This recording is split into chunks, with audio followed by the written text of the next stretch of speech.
दोस्तों, किसी भी क्राइम के करने वाले तीन किस्म के लोग होते हैं।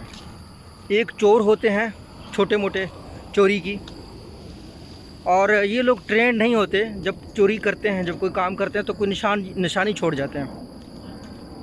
दूसरे जो किस्म के क्रिमिनल होते हैं वो डाकू होते हैं। वो खुला डाके डालते हैं, लेकिन वो कानून के नज़र में भी होते हैं। उनकी ज़िंदगी तब तक होती है जब तक कानून उनको पकड़ती नहीं है। जो तीसरे किस्म के क्रिमिनल्स होते हैं कारोबार में या ज़िंदगी में, उनको सीरियल क्रिमिनल्स, आदि मुजरिम कहा जाता है। ये जो तीसरे किस्म के लोग हैं ये बहुत ज़हीन होते हैं। जब भी कारोबार की दुनिया में इन्होंने नुकसान किया या किसी की ज़ाती ज़िंदगी में नुकसान किया, माशरों में नुकसान किया, तो इनका नुकसान बहुत बड़ा होता है।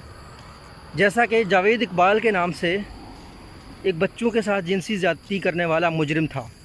तारीख़ इंसानियत का अब तक का सबसे बड़ा सीरियल किलर था। वो बच्चों के साथ जिनसी ज़्यादती करके मार देता। 100 बच्चे उसने मारे लाहौर में, किसी को नहीं पता चला। आप जावेद इकबाल की कहानी सर्च करेंगे तो आपको पता चलेगा कि सीरियल किलर या सीरियल बिज़नेस क्रिमिनल होता क्या है। ये जो इस तरह के बिज़नेस क्रिमिनल्स होते हैं ना, ये बड़े सोफिस्टिकेटेड होते हैं, सही तरीके से क्राइम करते हैं और ये उसी एरिया में घूम रहे होते हैं। यानी पुलिस पकड़ रही है लोगों को, लेकिन जो असर क्रिमिनल है उसकी तरफ लोग जा ही नहीं रही होती। तो क्रिमिनल्स बहुत शार्प जहन के होते हैं। यही वजह है कि अमेरिका की जेलों में जो है ना, जो सीरियल क्रिमिनल हैं उनकी तादाद 1% से भी कम है, यानी सारे कैदियों को अगर देखा जाए। लेकिन सबसे ज़्यादा जो तहकीक होती है वो सीरियल क्रिमिनल्स पे होती है।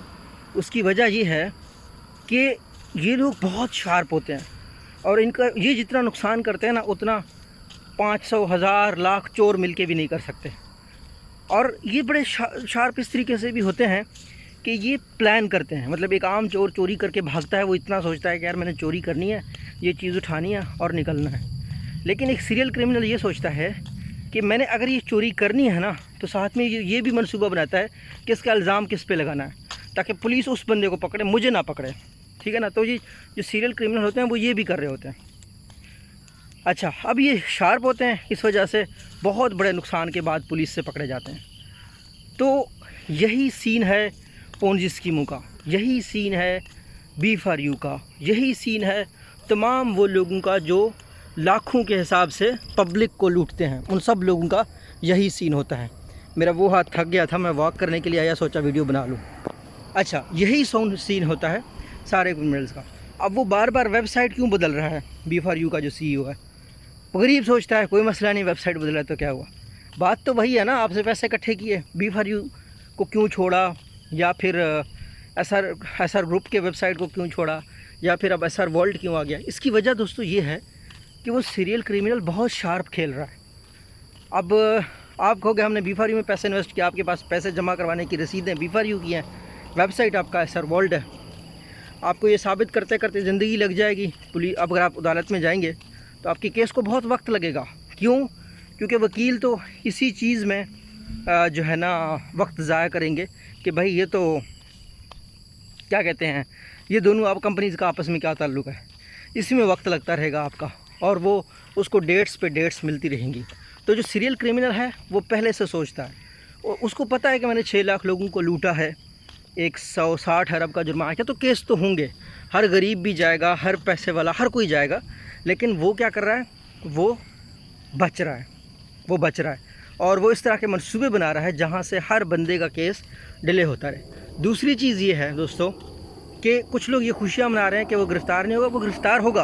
असल में सीरियल क्रिमिनल जब नज़र में आते हैं ना, पहले तो वो नज़र नहीं आते, बहुत अरसा तक वो नज़र नहीं आते, वो प्ले कर रहे होते हैं। तो जब वो नज़र आते हैं फिर वो पकड़े जाते हैं। अब सैफुर रहमान या B4U का जो CEO है ना, उस बंदे की उम्र 50-55 साल है। उसने सऊदीया में यही क्राइम किए, यूरोप में यही क्राइम किए, मलेशिया में यही क्राइम किए, उसकी सारी ज़िंदगी यही क्राइम्स करते गुजरी है। लेकिन हर बार ये रूप बदलता है। तो इस बार अब जो लोग इसको जानते हैं वो पिछले सिर्फ 4 साल से जानते हैं। उनको नहीं पता दियारे गैर में ये क्या गुल खिलाता रहा है 30 साल तक, वहाँ पे भी ये स्कैम करता था। तो ये रूप धार लेता है। मतलब ये जो सीरियल क्रिमिनल होते हैं ये रूप धारते हैं। कभी सहाफ़ी का रूप धार लिया, कभी इन्वेस्टर का रूप धार लिया, कभी रोने लग गए, है हमसे नहीं हुआ ये, तो ये होता रहेगा, लेकिन आखिर में ये लोग पकड़े जाएंगे। सीरियल क्रिमिनल एक दफ़ा जब ज़ाहिर हो जाए ना, तो उसको पकड़ने के बाद पता चलता है कि इसके जुर्म क्या क्या हैं, तो पहले नहीं पता चलता। तो अब ये जो B4U का CEO है, इसके बहुत जुर्म निकलेंगे, सिर्फ गरीबों को लूटना नहीं है। तो इस वजह से कारोबार में या किसी भी चीज़ में सीरियल क्रिमिनल्स पे ज़्यादातर लोग फोकस करते हैं।